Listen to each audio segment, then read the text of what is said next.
こんにちはなのだ。今日のナビゲーターはずんだもんなのだ。今日はみんなが住んでいる国、日本について掘り下げていくのだ。実はね、みんなが知ってる日本の英語名、ジャパンって、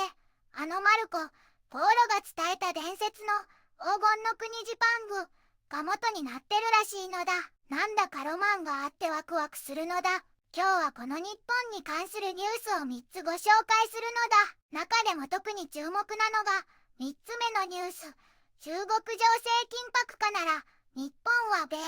同盟国に支援要請へという記事なのだ。これはちょっと大変なことになりそうな予感がするのだ。日本の高市首相が台湾の安全保障について発言したことで中国からの経済的な圧力が強まるかもしれないって話なのだ。もしそうなったら日本はアメリカや他の同盟国にもっと頼ることになるのだって。中国はすでに観光客への警告とか海産物の輸入停止とか映画の承認凍結とかかなり素早い報復の兆しを見せているのだ。これは中国が日本に対して大きな経済的影響力を持っていることを示しているのだね。今はまだ日本は中国への報復を避けて対話の窓は開けたままにしてるけど、この状態が長引くとアメリカとか同じ考えを持つ国々ともっと密接に連携していくことになるのだって。これは今後の日本の動きに目が離せないのだ。この動画が気になったらぜひ高評価とチャンネル登録よろしくなのだ。それでは早速日本の最新ニュースを一緒に見ていくのだ。はい、承知いたしました。日本の紹介文を作成します。皆さん、今日は東の果ての島国、日本を紹介するのだ。太平洋に弓なりに連なる美しい列島で、首都は世界をリードする大都市、東京なのだ。古くは天皇をいただき、侍の時代を経て、今は象徴天皇制のもと、議員内閣制の民主主義国家なのだよ。約1億2000万人が暮らし、伝統と革新が息づく国なのだ。自動車、ロボット、電子機器といった先端技術は世界中で活躍しているのだし、アニメ、漫画、ゲームなどのポップカルチャーはもはや世界の共通言語なのだ。もちろん寿司やラーメン、茶道や武道といった伝統文化も色あせないのだ。最近は訪日外国人が急増中で日本の多様な魅力が再発見されている真っ最中なのだよ。きっとあなたも日本の虜になるのだ。一つ目のニュースなのだ。中国外交トップ高市氏の衝撃的台湾発言に言及という記事なのだ。中国の王厚志外相さんが日本の政治家さん高市早苗さんの台湾についての発言に強い言葉で反発したのだ。高市さんがもし台湾で何かあったら日本が軍事的に介入するかもしれないって言ったからなのだ。王外相さんはこんな発言は衝撃的。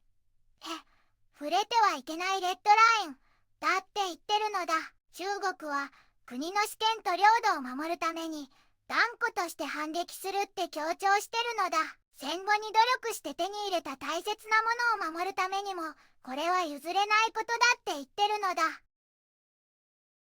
二つ目のニュースなのだ。日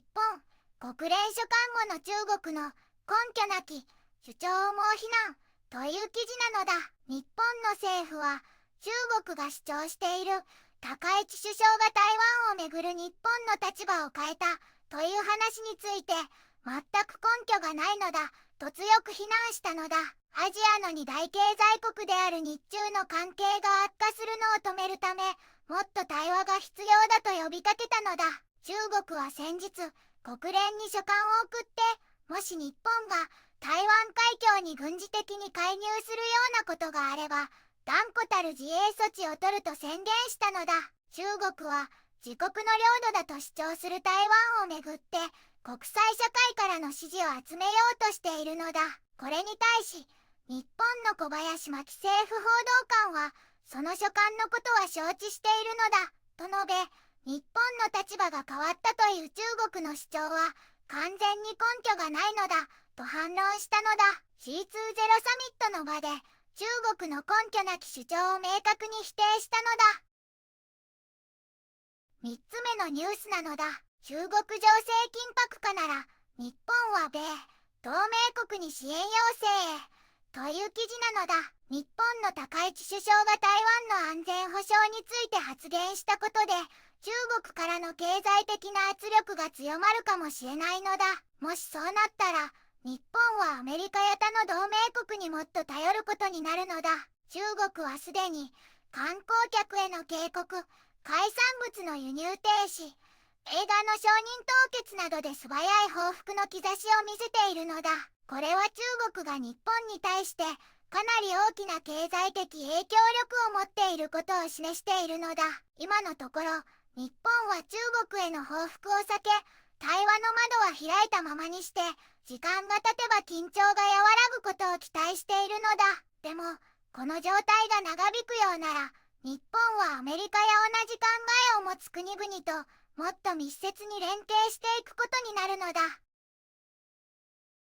今日は日本の豊かな魅力と日中間の大切なニュースをお届けしたのだ。台湾情勢をめぐる緊張はあるけど、対話の窓は開いたままなのだ。伝統と革新が息づくこの国の平和と皆が笑顔で交流できる未来をずんだもんも心から願うのだ。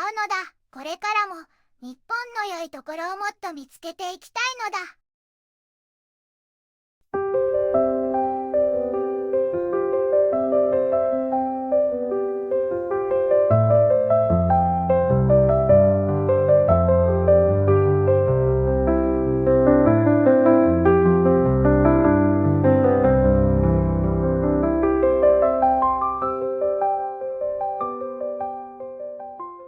こんにちはなのだ。この番組では世界のあまり知られていない国や地域からちょっと不思議でちょっと感動するニュースをお届けするのだ。日本ではあまり話題にならないけど、世界には僕たちが知らないままの出来事や優しさや驚きに満ちた物語がたくさんあるのだよ。テレビでもネットでもあまり見かけない。けれど本当はもっと伝えられるべき小さな世界の声。